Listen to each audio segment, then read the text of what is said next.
Yes. Welcome, Brooke. Thank you so much for joining us here. It's so great to have you back. Brooke is an alum, a graduate of the class of 2011, BFA actor. I enjoyed so much. We got to catch up last night, and she showed me her latest film, which is really charming. It's just a wonderful piece of work, and I'm so very proud of what she's doing out in Los Angeles. And so anyway, so let's get started. Okay, Brooke. Well, let's start with just why don't you talk a little bit about your experience at Illinois Wesleyan, since that's what you have in common with these students. You know, the good, the bad, the ugly, what prepared you for the world, what didn't, and what were the highlights and the lowlights of that experience? Sure. First of all, thank you for having me. It's so great to see you all. Yeah, so I got my BFA in acting, and I will say from the get-go, I think it was my audition for the School of Theater. I had a conversation with the professors, and I had intended to be a musical theater major. Um, and that was such like an enlightening conversation, because I thought I was like a failure, because they were like, why don't you try this track? And you know how we get in our heads.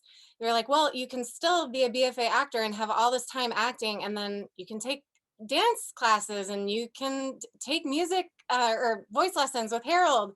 And so I did that. And it didn't, I mean, I obviously wasn't a failure, and it allowed me to really dive into acting, I think, in a deeper way. I just had more time to focus on that, and then obviously took dance and voice lessons on the side. So that was wonderful.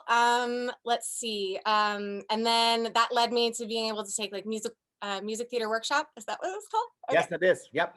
And Yep. that was one of the most, oh, that was one of the most incredible experiences, just because Scott and I had been together for 4 years, and he knew how important that was to me, and to allow me to be in that class with my best friends. It was just a dream. We still talk about it today. And then obviously, another great thing was being able to study abroad. I studied at BADA in London, and it was a great chance to have like a Shakespeare conservatory experience, because as it happened, which you never know what shows are going to be picked, but I actually didn't get to do any Shakespeare on the stage when I was at Wesleyan. So it was like such a blessing to be like, oh my gosh, I had that time with Shakespeare. How awesome that was. And I was so encouraged by my professors, Scott, Tom, everyone was just so encouraging me about me going there. Um, I mean, everything was great. Wesleyan has like high standards for students. So I went into the world continuing to hold myself to that standard when it comes to work ethic. And I think you shine when you do that. Unfortunately, like the world is not based in a great work ethic at all times. So just know, like, even if you feel like, oh my gosh, I'm working so hard and nothing is paying off, it does. It really does pay off. It just might take longer. And then I think just not being, wait, what kind of words can I use on this? Scott, You can use any kind of words. We don't have okay, any. Yeah. okay, cool. We didn't It's talk me. about That part of me has not changed. okay, cool. Um, But also just like how they instilled in us, just like be a good person. Do not be an asshole. And I promise you, nobody wants to work with an asshole, no matter where you are, no matter what level you're at. So just like be a good person and work hard, and I promise it will pay off. Some hard things. Is that a okay transition? no, So that's great. You're doing great. some hard things about my experience at Wesleyan. I think like I said before, like kind of shifting gears from like, oh, I'm going to be a music theater major to BFA in acting, and kind of adjusting to that. Um, Not being cast. I don't know what that was, Scott. My sophomore year, Yeah. I was like, I mean, I Devastated. yeah, I had a big ego, and I was like, I remember cornering Scott and being like, so we have to talk. I'm very confused.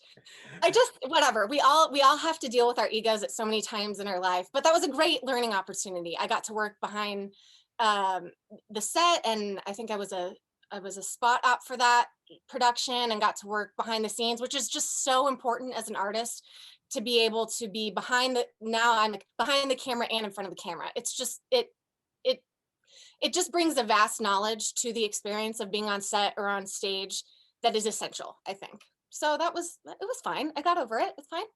And then what are some other hard things? But I think, can I bring up yeah. just a couple of things I want to clarify to these current students? So first of all, Brooke came in with me. So she was a first year student. She was a freshman, my first semester here. So I'm not the one who told her not to be a music theater major, because I'm going to Oh, say that that's that true. may have been a different decision had I been there. Oh, Two, Harold Mears is one of our former voice teachers who you may not know, since he was married to Sandy. Sandy, only the seniors were here, got to study with Sandy, because she's now been gone, oh my gosh, that many years, and 3 years. And so the other thing I wanted to say was, this is, y'all hear me talk a lot about the Michael John LaCusa music theater workshop. That's the one that she was in. So it was a small group. It was more intimate. We got to do these chamber musicals. Brooke was wonderful in it.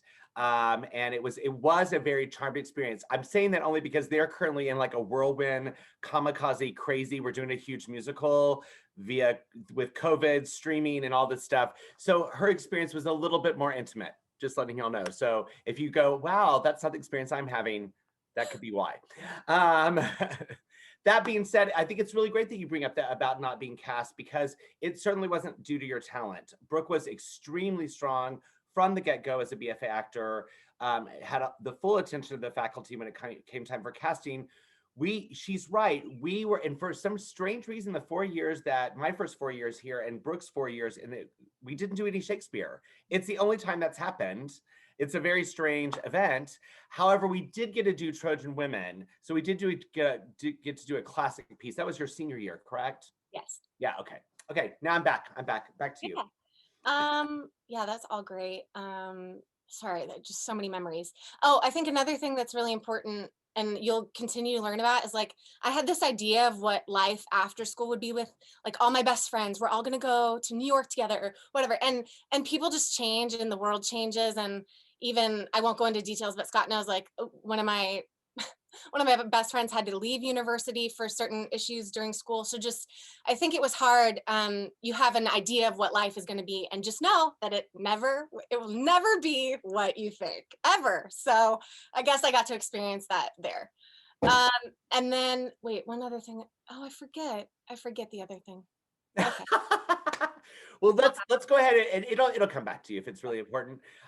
Let's transition to after school, because you took a very brave and bold move. You'd spent the summer before your senior year. You'd made a choice to work on using and do the film that Tom was making, and as your professional work. But then you pretty much, I remember in auditions class, you're like, I'm going to go to LA. This is scary, but I'm going to do it. Yeah. So let's talk about your choices, and going west. Right. Yeah, when I got on the set of Using, I had never done film. Tom just trusted me with the part, and that was wonderful. But I think there are times in your life where your gut, your instinct just speaks so loudly to you. And I just encourage you to always trust it because it's never wrong.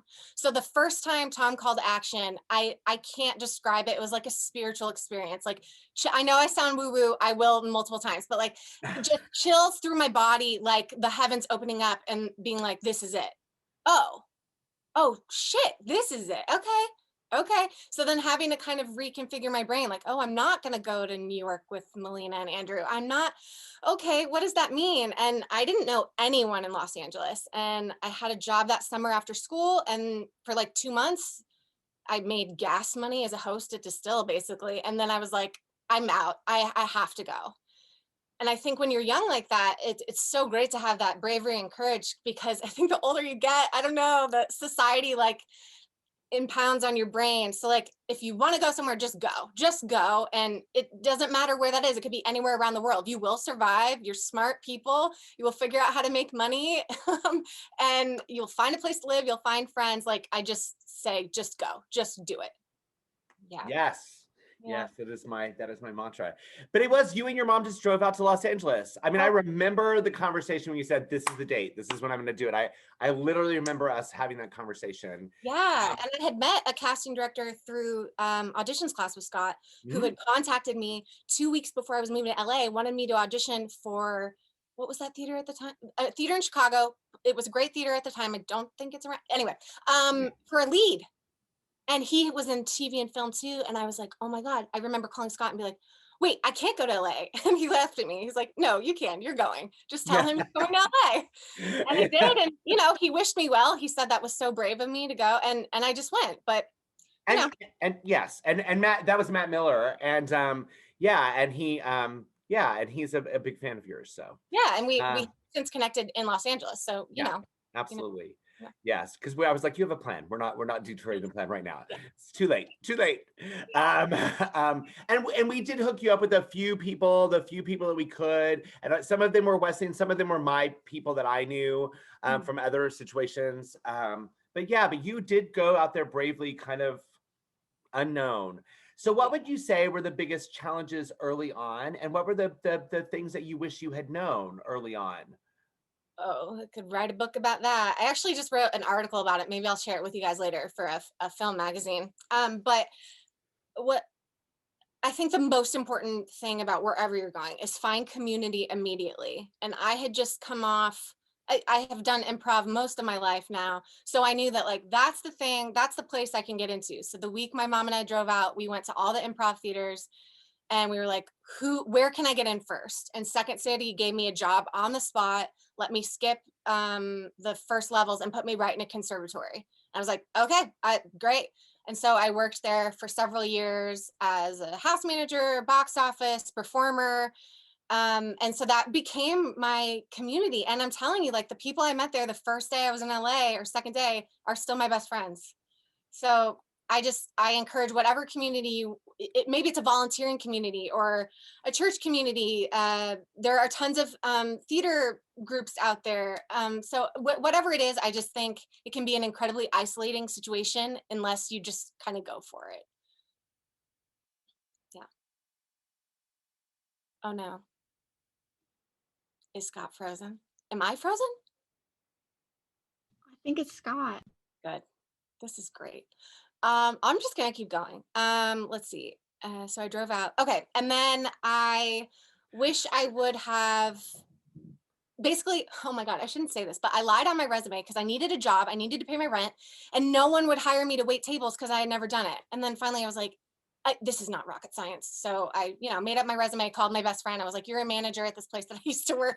And I got the job and I worked there for like 5 years and have since done all the day jobs. And I think that's a hard thing too. There's some sort of shame that surrounds actors when it's like, I'm not making all my money by acting or directing and we have to let that stigma go. It's just like the mental health stigma. Like that is not the reality of the job that we have set out for. So whether I've nannied, I've waited tables, I've done transcription, I do these weird improv radio calls. I've traveled the world as an assistant. Like there's so many things. You will be fine. You will pay your bills. Like it will be okay. You'll figure it out. Yeah, I mean, I remember, weren't you David Mamet's daughters? Didn't you do something? Was that you? No, absolutely not. No. What? No. I cannot remember who's David Mamet's. I have a former student who was a David Mamet nanny for his daughter. Even though she was a teenager, she didn't really need a nanny. And so she just needed somebody to make sure she wasn't like going to die. Yeah. But the thing is, but you've done a lot of that. You've done a lot. I remember you nannied for a while. I remember that pretty consistently. And yes, you have gotten to do a great deal of traveling. Sorry, it's very windy today, so who knows what's going to happen with the internet. No, it's okay. I'm just going to keep going. Okay. Yeah, you just keep talking. If that happens again, just keep talking. Cool. And so, okay, well, that's great. So where do you think are the big aha moments of like, oh, this may not have been the right thing to do versus, aha, this was exactly the right thing to do? Oh, wow. Okay. I think there's this pressure when you get out of school. It's like, here I am, world. Here's my talent. Take me. You're welcome. And it's just, again, the ego is there. We get out of school and we think we've learned it all, which I get. You guys have like spent a lot of time studying and that's amazing. But this is just the beginning. Even if you've been acting your whole life, it's just the beginning. So I think I waited to get into class for a long time. I think mostly because I was focused on improv. But if I could go back, I would get right into an acting class as well, because I wasn't booking TV and film work. And it was like, yeah, no, you're doing sketch comedy and improv. Casting directors will come to some shows, but like, you're not studying the art of acting. You're not studying scene study anymore. And those are two different things. I think they're interchangeable. Like you're telling a story, but it's in a different medium. So if I could go back, I'd get into acting class right away. And since I did get in acting class, I've been in it for like 7 years, and I don't ever intend on stopping. That's the thing, is like I've got series regulars in my class, or people that have traveled the world for film. Like they still come back. It's like going to the gym. It's like you get in the best shape of your life, and what, you're going to stop and go eat whatever and lose all that time that you put in? No, no, no. You got to continue to just like be ready for the next thing. That's good. That's really good. I like the way you put that. So so there's your aha that you should definitely be in class. What's your aha of something you should definitely not do? Mm, I could say a lot of things. I don't know. I'm gonna flip it into a positive and just Good for say, you. Good for you. just just trust yourself. Again, the gut, the instinct, just trust. If you're in a situation, I mean, I think things have changed a lot since I first went out to LA. But if you're in a situation that feels unsafe or weird, yeah, go, leave. No, you don't have to prove anything to anyone. Okay. There are great people who are safe and by the books, and like, just, I'm not saying I did anything weird, but like there are weird auditions that I would go on. I'm not even going to go into detail because I don't want to scare. Oh my God, I don't know what I'm saying. I'm just No, saying, if it feels weird, go. Brooke, Wait, but wait. we talked about this a little bit last night, and I think this is kind of important for them to hear, because I think, particularly for young women, this is a message. It goes beyond gender. So I don't want to make this into Yeah. a Oh, binary it statement, does. but I think particularly young women have been kind of socialized to believe that they should just keep quiet and they should just do as told. And I think it's really important that we remind people that your career is not over if you say, no, I don't want to do that. Your career is, this idea that, and someone will threaten you, someone will make, they'll act like they're more important than they are. They'll say that they can ruin your career. The minute that someone says that I can almost to a T promise you it's not true. If they have to say they can ruin your career, they can't do anything to your career. Right. And so, because the people that can truly ruin your career would never say it. They don't actually care. They don't Yeah, actually they're care. like, I don't, yeah. They have too much to do. Yeah. Yeah. Yeah, I think so it's I would, important if they I would, understand that, because you did have a few moments, like I can remember a couple of phone calls where you're like, is this going to happen? I was like, no. yeah, yes. And when you're first starting out, like you're submitting yourself to jobs and you just want to work, you just want to get on set, and it's like a director posts on Actors Access, like, come meet me at my apartment, we're having a read through. Absolutely not. No, absolutely not. We are not. No. We are smart. It is 2021. We are Yeah. not doing that. And I would say, you touched on the power of saying no. I will even again spin that. Saying no is incredibly powerful. I think Elizabeth Olsen just said her sisters growing up taught her no is a complete sentence. You don't have to provide an excuse. No is a complete sentence. And I would say, when I'm very confident about saying no, sometimes that just quickly opens the next door to what my path is Absolutely. supposed to be. So if you feel a sense of no, you say it and move on. Yeah, I think it's a really strong message to tell young people, Yeah. because, and also the academic situation is that they don't often get a choice. We don't ask them if it's yes or no. You will be doing this. You're taking a class. You will show up today and talk to Brooke Trantor, because that's what's happening in class. So and so I think it's important for them to understand that one of the big adjustments graduating is that you now kind of have regained your agency for yourself, Mhm. completely, and Mhm. you need to take charge of it. So Yes. that's a great message, Mhm. and one that I've watched you really grow into, to being a very powerful woman who just really does speak your mind. Yeah. And I think it's Um, hard, like coming from the Midwest, like I'm just gonna guess that there's a lot of people pleasers in here. I get it. And eventually like that will just kind of melt away and it feels great. So, yes. But I will say, one of the things that you've done a beautiful job of this is you've done a beautiful job of letting that melt away, but staying yourself and actually staying a really pleasant person. You're very pleasant to be around, and you're very pleasant to talk to. You're not rude or offensive. You just have understood that you're like, oh, no, thank you. That's not happening. No. Right. Um, and so that's Absolutely. good. Yeah. Well, let's talk about, so I want to hear what, 21-year-old Brooke would have wanted to hear, when she was sitting in auditions class. What are some Oh, things that you think that you didn't really understand that you wish you had, or you wish somebody had said? Because, like, I'm certainly not perfect. None of us are perfect. We do the best we can, but this industry is so constantly changing, right. that it's hard. And I think one of the benefits of having all of these different voices back is that y'all have different ways to put, in essence, sometimes the same thing in a different way that lands differently for different students. Sure. I think Tony touched on this, but I'll just give it my spin. I think when we, again, like when we leave school, we want to prove to the world that we can do it all. And I remember Scott saying this, like, no, no, no, I'm sorry. Oh, I did go through this at school too. Like, Yeah. sorry, Brooke, you're not going to play Hecuba. Why? I can play. Why? And that was hard. That was hard to like, I can do it. No, no, no. We know you can say the words, but that is not who you are. Well, what? I can do everything. No, no, no. Okay. So let's get really clear. Is like, you are who you are. We can't change how we look, even if you lose weight. Like your essence is who you are. And that should not be something that we apologize for. It should, that's your superpower, period. It's you are unique, period. No one is like you in the world. How amazing is that? So as soon as I got over that shit that took years, but it's like, okay, I really have to get in tune with who I am as a person outside of being an actor. Who am I? What do I love? What's important to me in this world, in this life? And getting in, honestly, getting in therapy, taking care of your mental health and being able to understand your behavior, because you're going to be an actor the rest of your life. Great. You're studying human behavior. You cannot attempt to study someone else if you don't know how to internalize and know yourself, right? So I think that took me several years. I mean, not knowing anyone in LA, wanting to fit in immediately, like there were some wild years there where I was just trying to find my place. And, you know, they'll make good stories one day, but you know, for now we just call that the 20s, and we're really excited to be in our 30s now. Yeah, what else?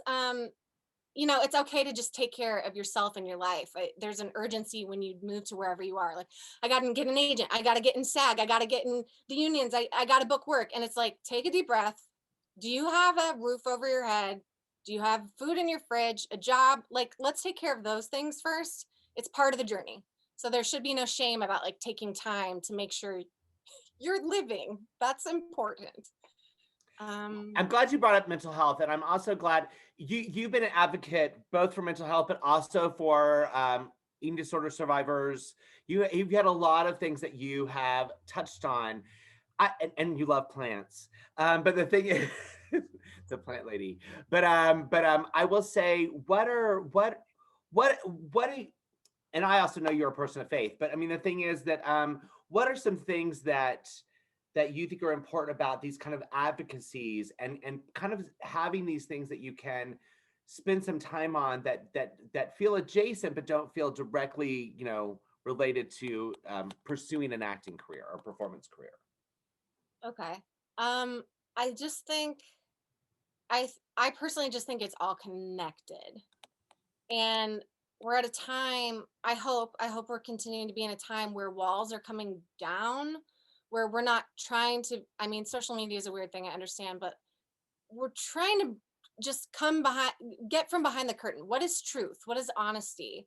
And vulnerability is powerful. It's not weak for anyone. So I think for me, I had to be really honest with the pain that I had been through in my life from a very young age and stop hiding from it and understand that maybe that's part of my superpower too. Maybe if I start talking about it in a very open way, because I'm in recovery, because I'm not triggered right now, maybe if me speaking openly about it through my work, through my film, or just as a person, maybe that will help someone else. And in my in my mind, isn't that what art is all about? Is about the connection of human beings in whatever capacity. So it actually became something I'm very passionate about. And now it's like turning the table. It's like, okay, I was able to tell these stories through my work. Now it's reaching out to my friends in the community, in the BIPOC community, or people that are exploring their gender. It's like, what story do you need to tell? I'm here. What do you need me to do? I'll hold a boom. I'll come to set. I'll hold a boom. What do you? I'll do anything. It's about showing up for one another and our truth, and not making it all about me, me, me, me, me. So I told my story. So now it's like reaching out to my friends and making sure they can tell theirs as well. That's awesome. That's Is that awesome. gonna cover it? Can we talk a little bit about, because you touched on unions and you touched on, you know, SAG-AFTRA, you just like in passing. What was that like as you became union? Did it make a difference? Did it really transform you the way you thought you would? Did you suddenly feel like you were a professional, or what really happened? Hell yeah! Oh my God, yes! You get that card, and it's just like, I don't know. It's just like being in a cool club. But I will say, like, I don't know, the work doesn't change, the hustle doesn't change. You're going out for, I would say, more reputable projects. TV shows are hiring SAG actors. Sometimes they're not. Sometimes they'll Taft-Hartley you, but like for the most part, you have to be union. These are union sets. So it puts you in a new category. And then it's a funny story. I didn't even know I had done so many SAG, like short media things. I didn't know I was a must join. And I showed up to set. I was in a film, in a scene with Shirley MacLaine. I'm in my trailer, and the guy, I don't know what that means. The AD, someone came up and was like, "You have to join SAG right now." And I was like, "What? I need you to call my agent." I didn't have an agent at the time. I didn't have an agent. I booked this through a friend. So I had to call my commercial agent, who also is a theatrical agent. And I said, "I need you to be my theatrical agent. I need you to help me figure this out. I'm hiring you right now." Like, I demanded it. I didn't ask him. He's like, "Okay, here we go." But that meant that I had to have that money. There's a payment plan, but I chose to pay up front. And like, to join SAG after now, don't take this. I don't know. It's like $3,500, I think, Yeah, no, it's expensive. something like that. But I had been working so much and saving that, again, it just like was part of the journey. It's like, oh, I can pay that because I was getting ready for this. But it was a shock to like have to deal with that on set. And it's like, wait, I just am trying to focus on Shirley's energy right now. Um, but yeah, I think it puts you in a different category. It puts you, the union protects you. And there are some issues with the union right now, especially through the pandemic. We're all just trying to make the world a better, more secure place for artists. But they protect you. It's important. It's important to be protected as an artist. Awesome, awesome. What are some of the things that were useful for you to understand? Because now you've been out there for about 10 years. So what are some of the things that you've learned about just navigating Los Angeles, navigating that area, that living wise, like good places to live, things to know, because everybody has this idea that they're going to move out to LA and like live underneath the Hollywood sign and some big mansion in the hills. I'm like, there are no houses underneath the Hollywood sign. But then so, but you know what I mean? They have these weird kind of cinematic ideas of life in Los Angeles. Yeah, So yeah. I think our industry has painted it that way, and I'm not sure why. Maybe it was that way in like the 50s. I'm not sure. Like, Hollywood Boulevard is the most disgusting place, yeah. and that's where people go. And it's like, I mean, I still go there, but like, there's feces on the ground. I don't know how to describe it other than like, don't go there. I don't know. Maybe one day, like, go look at the stars, and then don't go back. But then, like, I live in Los Feliz, which is very centrally located, and I'll say before the pandemic, like, you want to be in a central location because your auditions are going to be everywhere. The studios are up in the valley, so you'll be going there, but there are also studios in Culver City, which are over in Santa Monica. Look, you're going to be in your car all the time. Again, pre-pandemic, and I'm sure it will come back, but like, there, you could complain about it, which a lot of people do, or like not put that negative energy into the world and be like, I'm going to listen to some awesome podcasts for the next hour and a half to get to this audition. I don't see it any differently as like you're commuting on the subway in New York. Like, I can't read a book, but like I can listen to one on tape. I don't know. I'm just like, I was so angered by it when I first moved there. I was like, I can't fathom how traffic is this bad. And it's like, no, this is part of it. Just like, get over it. Okay.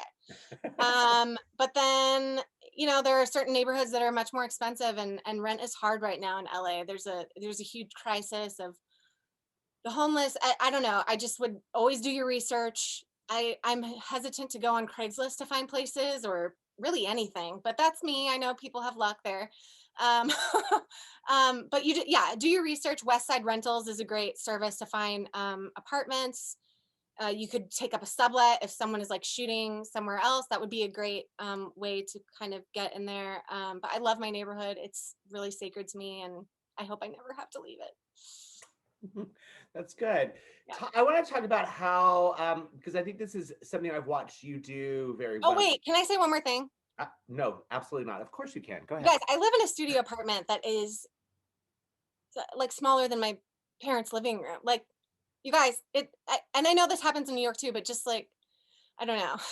It's not about luxury. Okay. No, That's but it. can I just say also, so Eden was doing, she's doing, she got into the Blueprint, the Performing Arts Project this summer, Oh, and great. she was doing a little Q&A with Gavin Creel, you know, Tony Award winning Gavin Creel. His apartment, she goes, Dad, his apartment is the size, like his living room is the size of my bedroom. And I go, yep, Yeah. Mhm. it's not Friends. Yeah. That's a Right. set. Oh, no, that never I was existed. like, Let's be honest. it's Friends. like, I was like, so yeah. She's like, how is he living? Like, I feel like if he stood up, he'd hit his head. I go, he might. So the thing is, but that being said, yeah, that's a good thing to say. Yeah, I always say this is one of the good reasons also to go right out of college.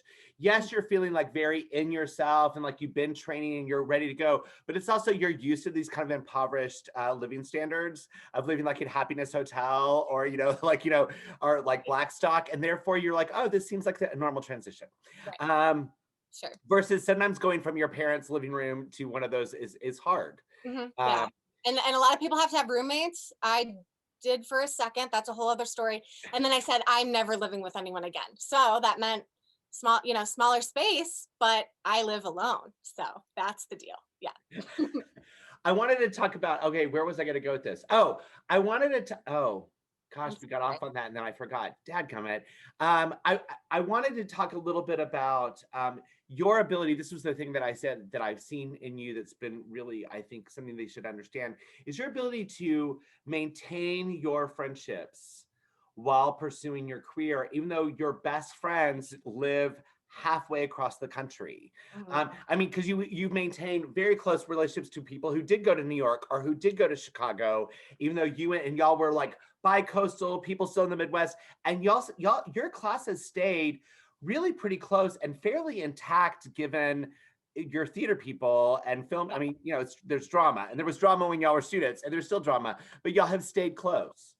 Yeah. I think I said before, graduation was really hard for me. Oh my gosh, what was that concert? Oh Some yeah, concert where we sang, and you guys, I sang the first note and just started sobbing. And yes. Scott was like, okay, Brooke's done next. My senior concert. I'm very like I feel a lot. There's a lot going through the soul. Anyway, so it was very hard for me. I just sobbed like for the last month of school and that summer. But then that meant it was important to me. I realized that these are my best friends and we grew up together through school. Like we became people. We weren't students anymore. We were humans. So I just make it a priority. And yeah, it comes in ebbs and flows. We get busy, but then you call them up or text. I guess we all text now, and it's like, when can we talk? When can we set a time to Zoom? And the group of us, Marley, Andrew, Nick, Melina, Erica, we Zoom at the beginning of the pandemic. It was like once every other week. Now it's like maybe once a month, but we know we will feel so much better when we take that time to spend together.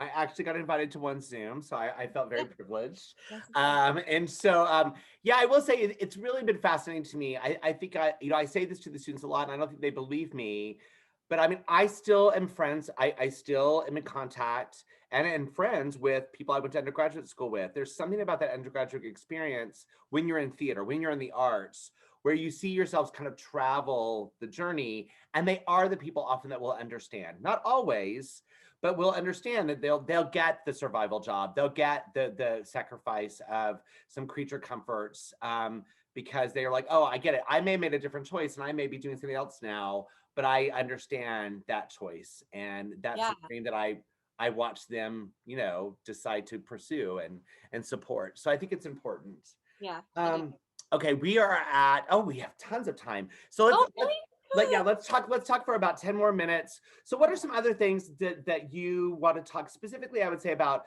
your film work, about your improv work?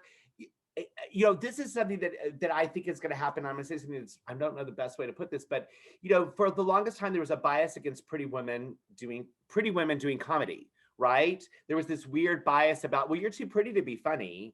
And right. And so I know that you had to face that a little bit. I think that's getting better. That is certainly getting better over time. But I think you definitely got there at a time where that was still a big no. But I think about, we've had a lot of women like Christina Moore, a lot of people who are just drop dead gorgeous that have gone off and they're like, I'm funny.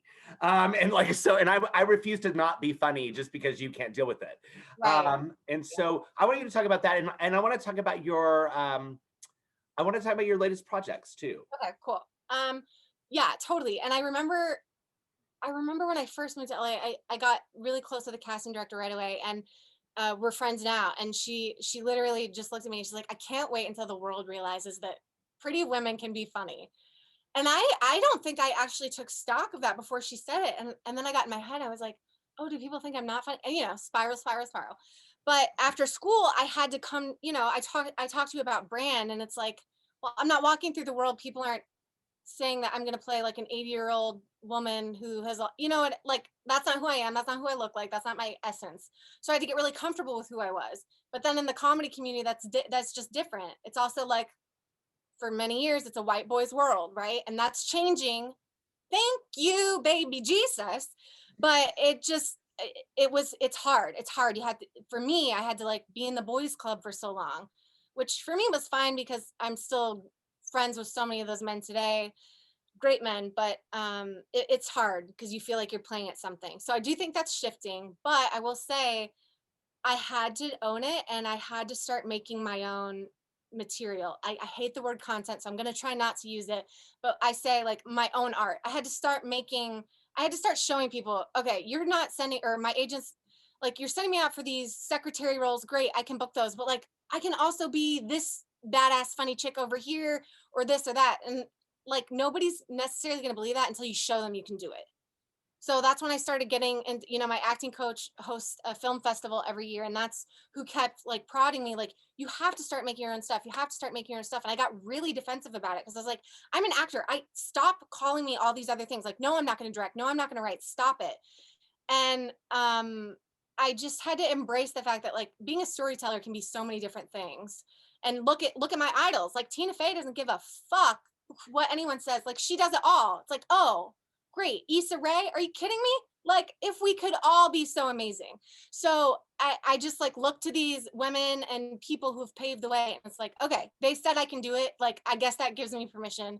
So I'm gonna fucking do it. So I have made web series that have been really silly, and short films.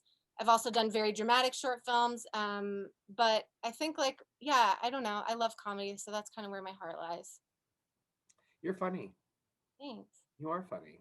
Thanks. And quite a good dramatic actress as well. So yeah, you could do it all. But the thing is, I will say, I want you to talk a little bit about uh, that moment, because I think that is something that BFA performers feel like, well, I need to just be doing the acting. I need to just be doing the acting.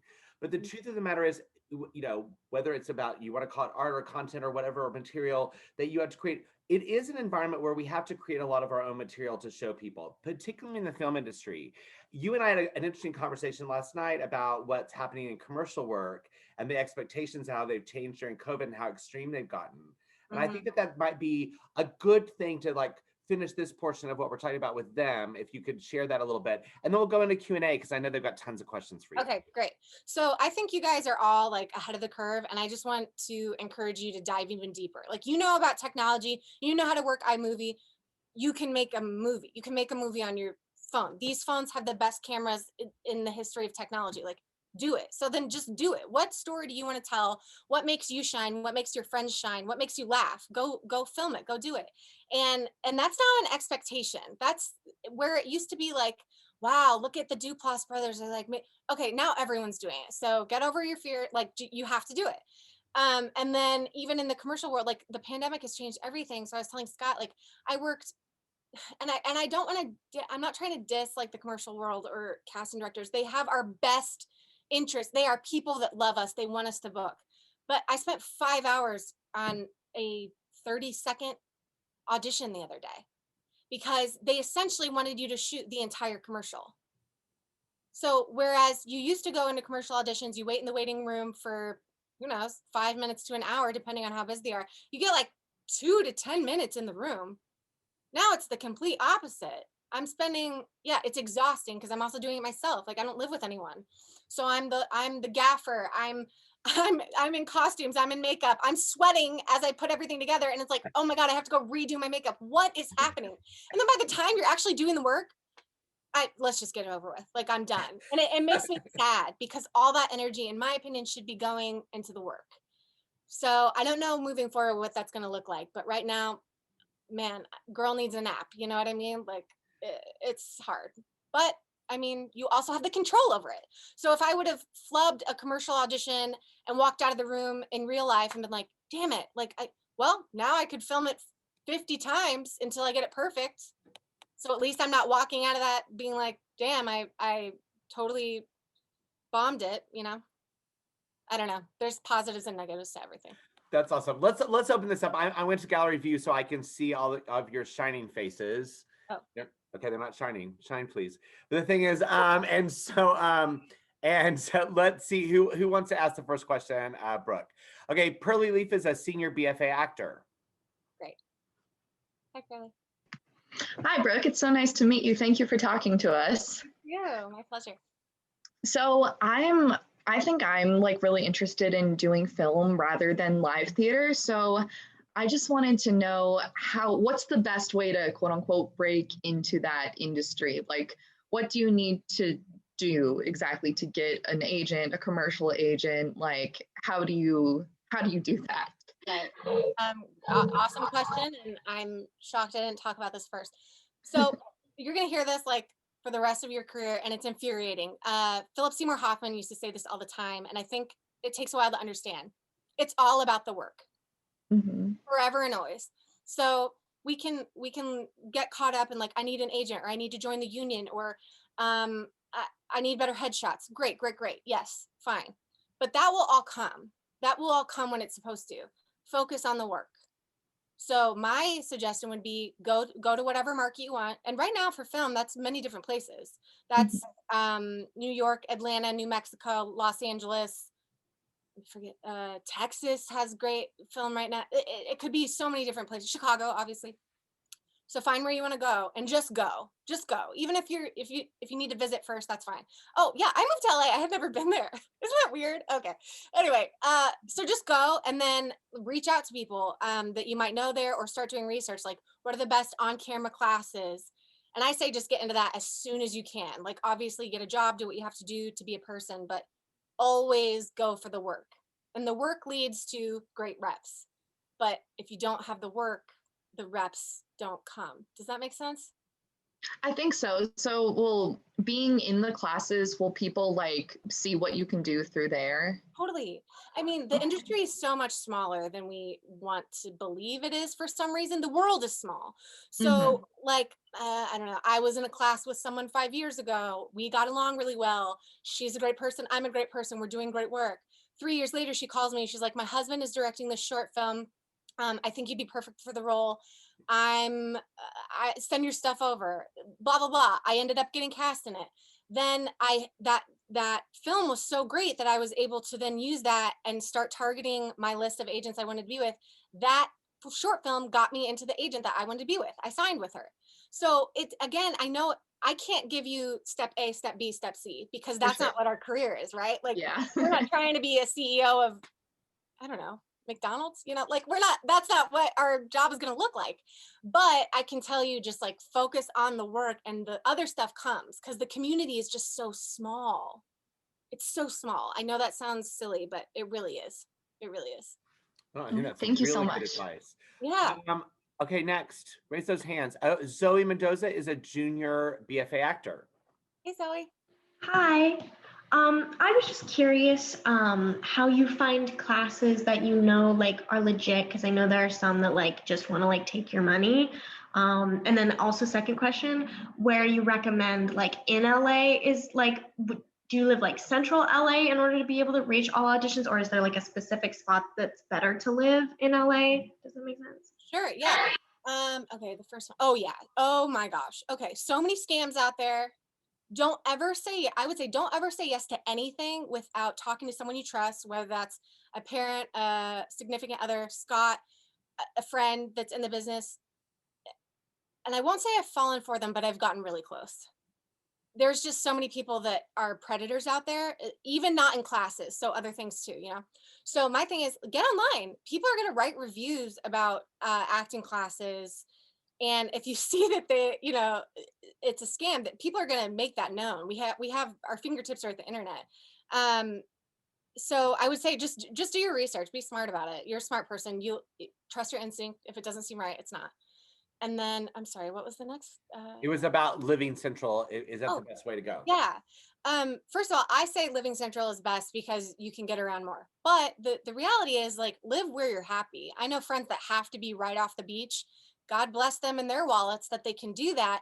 But like I just can't be that far west. It's so far, not for me right now. So centralized, I'm like there's a Los Feliz is where I live. That's right east of Hollywood. There's Silver Lake. That's where a lot of young people live and artists. And it just feels really hip and fun.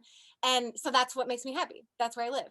But I have friends in the Valley, in Burbank. And again, that's like where a lot of more homes are, like actors who have houses. Do you guys know what those are? That it's like you have a family in them and there's multiple rooms. That's where a lot of them live. So it's all spread out. It's like New York is smushed and spread. That's what LA is. So I would say as long as you're happy where you are, that's important. Even if that means you have to commute a little longer. But I love it's central LA. It's like a little further south, but Los Feliz, Silver Lake, Eagle Rock. That's where a lot of. I mean, I'm not gonna. Your people are. I'm still young. It's fine. Younger people. You're so young, Brooke. You're so young. Younger people. Yeah. Yeah. I don't think she looks any different than the day she graduated. Okay. Well, Okay. Who else? I know there were other hands. Do it again for me. Kieran O'Connor is a senior BFA actor. Hello, Brooke. Hi. Hi, how are you? Thank you for coming with us. I had a question about what sort of tips and tricks you might have when you're in the audition room, specifically for commercial work, in regards to keeping continuity and making sure that you're really in it each and every single time, as opposed to maybe falling off bandwagon. If that makes sense. Yeah, absolutely. I think commercial auditions can get really nerve-wracking because like you see dollar signs. So at least for me, like I don't really get nervous with theatrical stuff. It's like this can make me this much money. Oh my God, it could change everything. Like we have to let that go. Like we're not in it for the money. Just admit it. Like we're not in this for the money. And that can like ease you and ground you. And I think in commercial work, the trend is now is it's like it's just you. So they're casting you based on your look, who you are, your essence. You don't have to try to really be anything unless it's very specific and you're like a clown. I don't know. But so for the most part, just be you. You'll go into the setting, which I'm sure you're familiar with. The show or the session runner will be like, I need you to move here and then say this line. You'll usually have a script before, but sometimes you won't, especially like a lot of the auditions I go on are improv based. So you just have to know what you're selling. Maybe you've done research before. Look up some of their old commercials. What are they really trying to sell? What's the essence of the commercial? Not me being cheeky and being like 1999, but no. What are they selling? Is it calm? Do I need to like be in an energy of calm? Or is it wacky? Is it progressive where it's like very improvised, funny shit? Then great, you'll have a blast. But just be familiar with what you're trying to sell. Just trust yourself because that's pretty much what you're selling is you. And did that kind of cover it? I think that was good. That was good. Okay. Yeah, commercials have really changed a lot. It's all about literally who you are. Yeah. I'm driving home that personalized message, but it's good for you to. I'm glad to hear the way y'all are saying it. I think it's gonna land better with them because they get it's like the crazy aunt comes in, they listen. They don't listen to the father. Okay, so who else had their hand up? Lily. Lily is a senior BFA actor. Hey, Lily. Hi.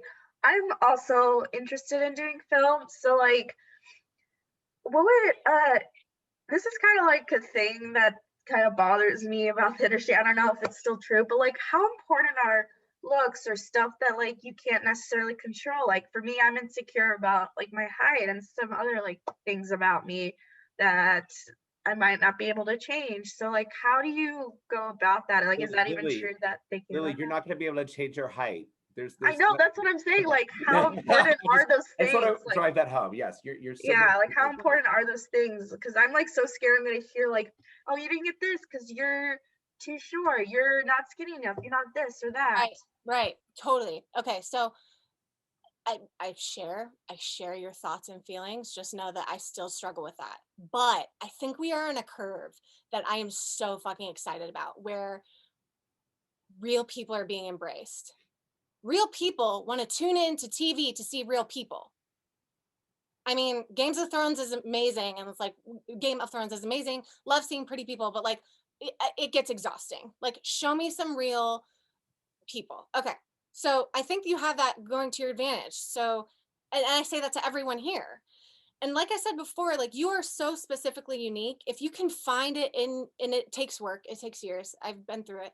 If you can find that superpower within you that just says, no one else is like me, and that is amazing. That's what will book me work, is that I am me. And someone out there is looking for me. And no one else can be me. So I better get out there.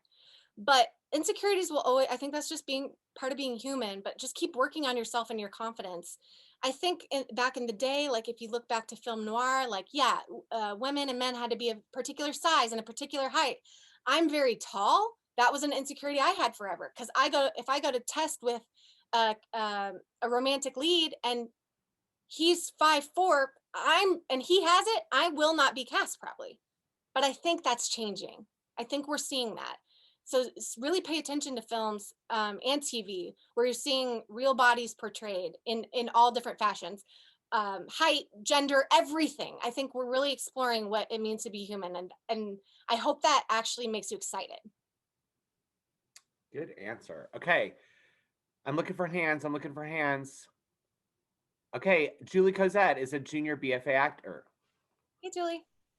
Brooke, thanks so much for talking with us today.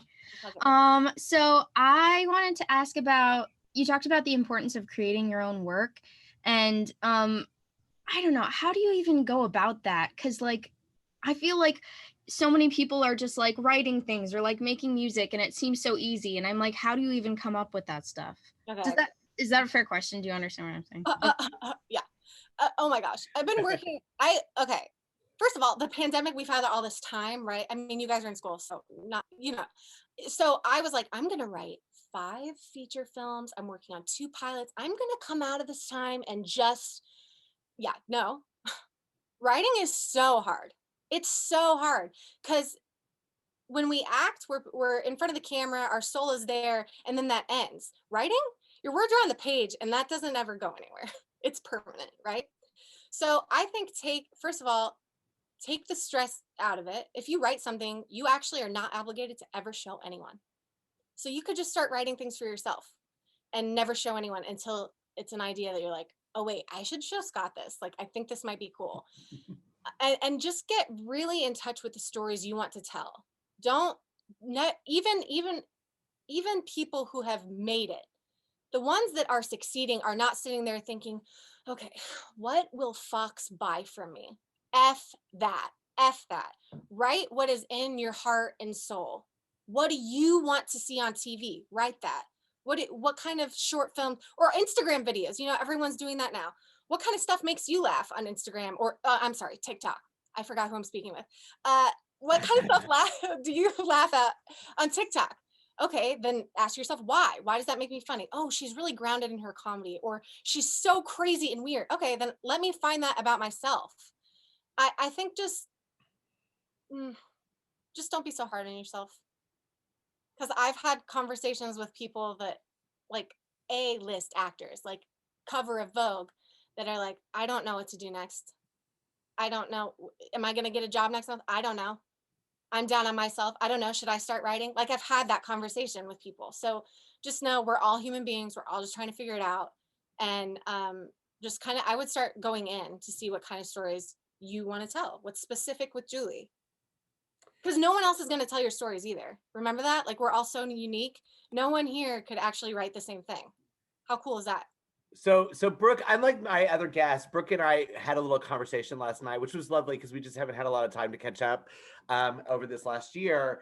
And one of the things I was telling her was that, because I kind of keep up and watch what people put on their social media.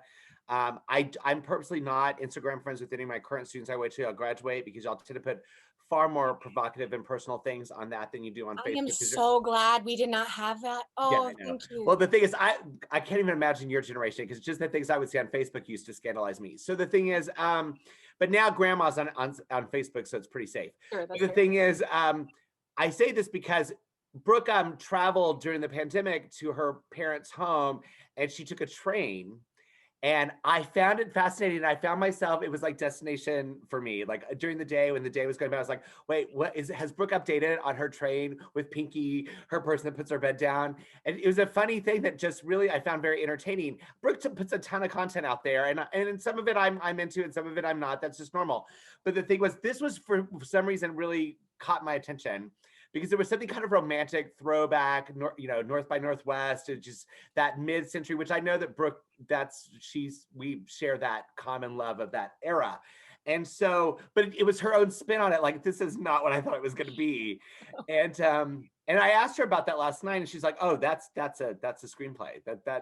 That's I'm writing that story now." Yeah. And I was like, awesome, because I do think that y'all forget that your experiences are so personalized, they're so individualized. Like, you have an idea what they're going to be, and then they end up being something different.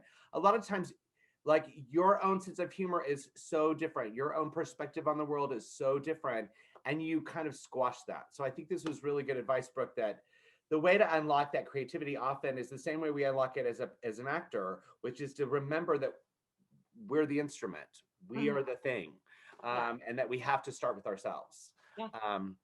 Okay, who else had their hands up? I know there were more hands. I have to go like this because my bifocals. So Zoe's got her hand up again. Yes, Zoe Mendoza. Thank you for your answer for those other questions. My other question was, I've heard of like backstage for finding auditions before, like you have an agent or you're in the union to find like non-union jobs. Is there anything else or any other way to find auditions and things like that in LA? Definitely. I'm not sure. I had a backstage account for a while. I'm not poo-pooing them. I'm just saying I don't know. I don't know how reputable everything. See, I shouldn't say that because now it's gonna get whatever. I don't use Backstage anymore, but there are sites that when you come out wherever you are, that you'll need to have a profile. So Actors Access is one, and that is where all of the theatrical auditions will be posted. Not the big ones, so not like network TV, unless it's something very specific, like I'm looking for someone that's 5'2" and blind, like unless it's very specific like that, those jobs won't be on there. Those are only privy to agents and managers.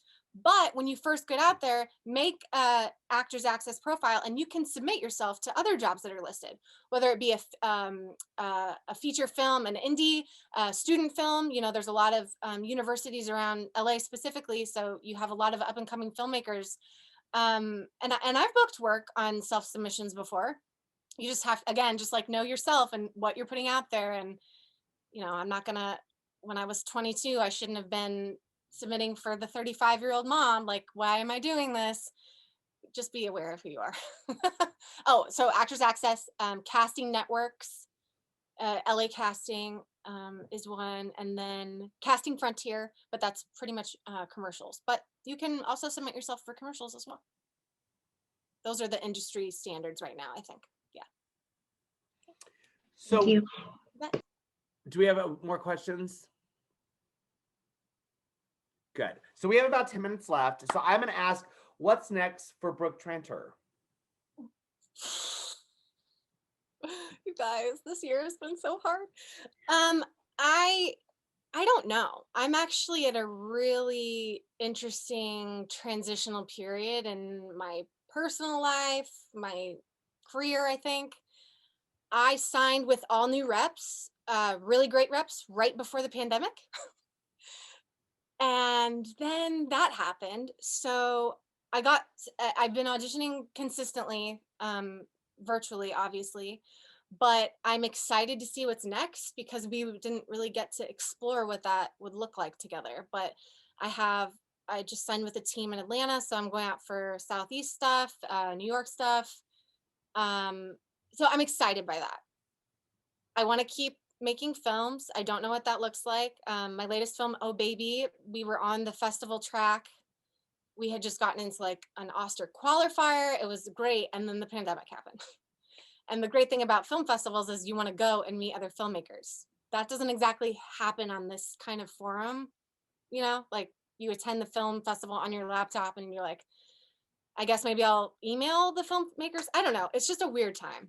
So I hope to keep writing. I'm working on a pilot right now, and a few other scripts. I guess just like continuing to put one foot in front of the other. I know that sounds so cliche, but No, but I guys, think it's good. I want them to understand that because this is how this career goes, right? Like until you can be reflective and look back, you sometimes don't even realize what's happening until you look back at it and you go, oh, that was a really productive time. Oh, that was a slow time. While it was going on, I was in a different headspace. Yeah. So I think it's important, and that's kind of why I asked the question, was to say, you know, we talk a lot about pre-pandemic. We talk about now we're coming out of this pandemic and going in towards a renaissance. I think there's going to be a real renaissance of the arts. Yeah. If history is any indicator of future, and it's interesting to hear what you have to say so they understand that it's kind of constantly, you know, making sure that you're present and you're putting yourself out there and moving forward.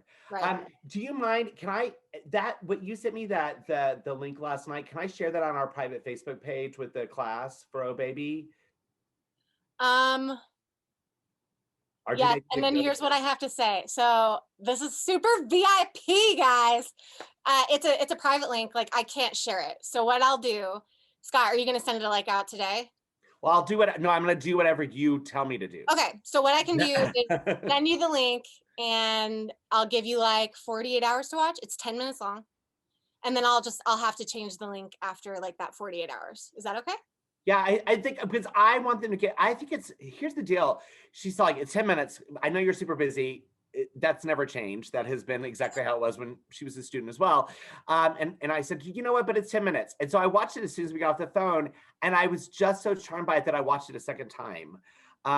And which 20 minutes is a lot for me to give to something. But the thing is, but because I feel like first of all, I was proud of Brooke because she's not in front of the camera. That was a big one for Brooke to like, but Brooke is very present in front of the camera. Brooke is all over this. So if you know her, and I feel like when you see this piece, you'll get to know a little bit about Brooke from watching the piece, because it's a good example of how your personality and your art and what you create, it goes way beyond you. And so the fact that she directed this, I could see her everywhere. I could see her in both the male and the female principal performances, and in the waiter. And I mean, I just did lots of different things, and just also in like, it was just very, very, very charming. Very, very. Thank you. I'm really proud of it, and I hope to find a life. I hope to figure out what's next. But I'm really proud of it. So thank you for saying that. Sure. Yeah. So any last questions at Brooke, because we are out of time. Pearly, I knew Pearly Leaf has one more. It's great. I was just wondering, would it be okay if like I emailed you or DM'd you or something with, and thank you so much. Absolutely. And I encourage all of you to do that, because I'll be honest, like Scott and I talked about this last night. I didn't have that at all. Look, I can't talk for 3 hours at a time. I'm busy, but we all are. I want to be there for you guys. So if you have any questions, I mean it, do not hesitate. My DMs are always open. Don't be weird. Do not be weird. But my DMs are always open on Instagram. And then, I can give you my email, or Scott can give it to you. I gave them your website, so I'm gonna let them access you through your website, so your website will have traffic. Okay, yeah, okay. That's good. Yeah, I don't know. I might also, that's fine. And they can identify who they are, and then you could always share a different email if you want them to directly. Yes, that's great. Yeah, I'm just trying a lot of ex-boyfriends on the website, Scott. Yeah, I know, Brooke. So things haven't changed. But the thing is, let's see, what else do y'all want to know from Brooke? We really are almost at time. I'm an open book, so if you I think this is really true, because the advantage sometimes with New York is that there's a lot of people that are multi-generation there. The disadvantage when Brooke went, 10 years ago, was that there was a big gap. There was like, a decade and a half gap, almost two, between the onslaught of Wesleyan going west. And they were like, you know, little sporadic people, but really the big group. So it's nice that Brooke is willing to do that, because I do think there's a growing group of Wesleyan out there, but it's nascent. It's a little baby, because the other people, where they are in their career is so different. They don't know how to relate to what y'all are going through, because they didn't go through that. It was a different world. It's like me saying, well, that wasn't like that for me, because that didn't exist when I was doing this. There are certain things that are the same, but a lot of it has changed very much, which is why I spent a lot of time talking to our recent alums and the people that are in the business now, so we understand what they're going through, so we can give you a better idea. Anyway, I just want to thank you, Brooke. Thank you so much for doing this for us. We really appreciate it. Thank you, everybody. Bye-bye.